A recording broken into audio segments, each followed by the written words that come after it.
बिस्मिल्लाहिर्रहमानिर्रहीम। अस्सलामुअलैकुम। परदेसी न्यूज़ के साथ मैं हूँ साजिद अली।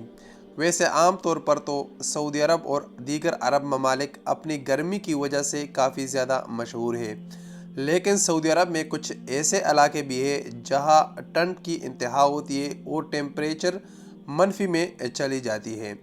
आज भी हमें एक ऐसी वीडियो अबहा के एक गाँव से मौसूल हुई है जिसमें बर्फ़बारी हो रही है। आप इस वीडियो में मुलाहिज़ा कर सकते हैं।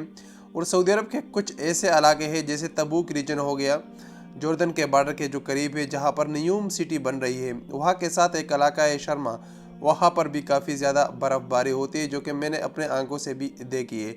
और ये अबहा का जो इलाका है यहाँ पर भी काफ़ी ज़्यादा ठंड होती है और हर साल यहाँ पर बर्फ़बारी होती है। आप ये वीडियो मुलाहिज़ा करें और इसके मुताल्लिक अपने राय का इजहार कमेंट्स बॉक्स में दीजिए। अस्सलाम माशाअल्लाह वालेकुम तबारक अल्लाह। वरहमतुल्लाहि سقوط वबरकातुहू। الثلج بغزارة بالأسمر 1 يناير 2021.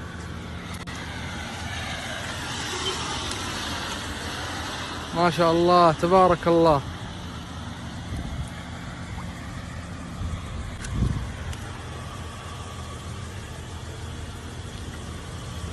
ما شاء الله تبارك الله.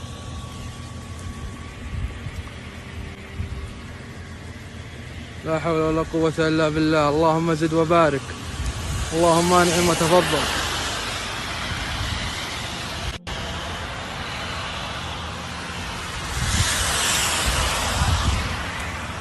لا إله إلا الله، لا إله إلا الله.